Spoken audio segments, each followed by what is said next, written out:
अस्सलाम वालेकुम वरहमतुल्लाहि वबरकातुहू। जी नाज़रीन, आप देख रहे हैं डी न्यूज़। मैं हूं आपका मेज़बान कारी उमर वकास। आज हम डस्का की एक मारूफ़ तालीमी मजहबी दरसगाह के अंदर मौजूद हैं, दारुल उलूम अल मदनिया के अंदर, जहां पे आज शुबा हिफ़्ज़ की क्लास के अंदर मुख्तलिफ़ बच्चों ने अल्हम्दुलिल्लाह कुरान मजीद की किताब को अपने सीने में महफूज किया है।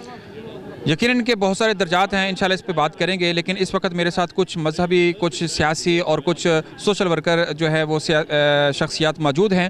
आइए उनसे बात करते हैं कि वो इस मौका पर इन बच्चों के नाम, इन बच्चों के वालिदैन के नाम और इस इदारे के नाम क्या पैगाम देना चाहेंगे कि इन्होंने जो अपनी मंजिलें, जो राहें तरक्की को जो है वो गामजन, उसकी तरफ गामजन हैं, उसके बारे में क्या कहना चाहेंगे। मेरे साथ इस वक्त साबका MPA चौधरी मुमताज़ साहब जो है वो मौजूद हैं। आइए उनसे बात करते हैं, वो इस मौका पर क्या कहना चाहेंगे। बिस्मिल्लाहिर्रहमानिर्रहीम। आज यहाँ मदरसे में जो ख़त्म कुरान का सिलसिला था उसमें हम हाज़िर हुए।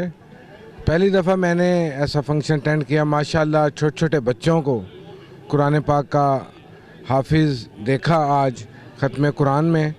माशाअल्लाह हमारे डस्के में ऐसे मदरसे मौजूद हैं जो बच्चों के सीनों में कुरान पाक डाल रहे हैं, हाफिज़ कुरान बना रहे हैं। ये हमारे मुल्क के लिए, दीन के लिए, इन बच्चों के लिए, उन वालिदैन और उस्ताज़ा के लिए बड़ी खुशी की बात है। मुझे आज वाकई यहाँ पे एक खुशी महसूस हुई कि हमारे मदरसे मौलाना अयूब साहब जो दिन रात यहाँ पे मेहनत कर रहे हैं, मैं समझता था कि वाकई ये इस काबिल हैं कि जो मेहनत इन्होंने की आज मैंने उन्हें देखा, भी बड़ी खुशी महसूस हुई। मेहरबानी, शुक्रिया। जी नाज़रीन, जैसा कि आपने सुना चौधरी मुमताज़ साहब के तासरात, हमारे साथ इस वक्त एक मुमताज़ समाजी रहनुमा जो है शख्सियत बशीर अहमद नाज साहब वो जो है मौजूद हैं। आइए उनसे जानते हैं वो इस मौके पर क्या कहना चाहेंगे। बिस्मिल्लाहिर्रहमानिर्रहीम।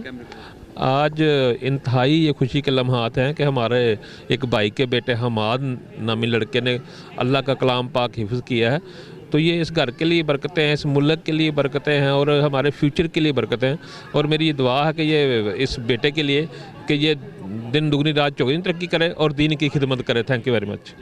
जी बिल्कुल, इस वक्त हमारे साथ कुछ मजहबी शख्सियात भी मौजूद हैं। मेरी मुराद एक इलाके की मुअज़्ज़ज़ शख्सियत हाफिज़ अब्दुल गफ़ार साहब, मैं उनसे इस मौका पर जानना चाहूँगा कि आज बहुत सारे मदारस जो हैं वो काम कर रहे हैं। तो आज दारुल उलूम अल मदनिया ने भी एक ऐसी जो है ना वो तकरीब का अहतमाम किया है कि तकमील कुरान पाक। तो आइए वो इस मौका पर क्या कहना चाहेंगे। बिस्मिल्लाहिर्रहमानिर्रहीम रहमतुल्लाहि सल्लल्लाहु। आज की ये तकरीब जो दारुल उलूम मदनिया मौलाना मोहम्मद अयूब खान साहब के दायरे में हुई है, अल्हम्दुलिल्लाह बड़ी पुरवकार तकरीब थी और मौलाना साहब के बेटे ने कुरान जो हिफ़्ज़ किया है, मैं उनको, उनके वालिदैन को और तमाम फैमिलीज़ को मुबारकबाद पेश करता हूँ। और मेरी अहले इस्लाम से गुजारिश है कि तमाम तर इख्तलाफात को बाला ताक रखते हुए हम दीन इस्लाम की खालिसतन जो है इशाअत करें। किसी फ़िरका, किसी ज़हन में कोई ऐसी तसव्वुर वाली बात न रखें, ताकि हमारे मुल्क पाकिस्तान में जिस तरह हमारा नाम रोशन है, इसी तरह हमारा दीन इस्लाम एक बुलंद पाला दीन है।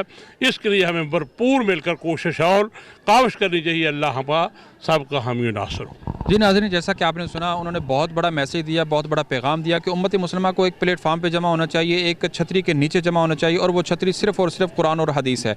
इसमें कोई मकतबा फ़िक्र तमाम जो है वो कोई मायने नहीं रखते। इसके अंदर एक ही चीज़ है, अल्लाह और जो है उसके रसूल सल्लल्लाहु अलैहि वसल्लम की बात।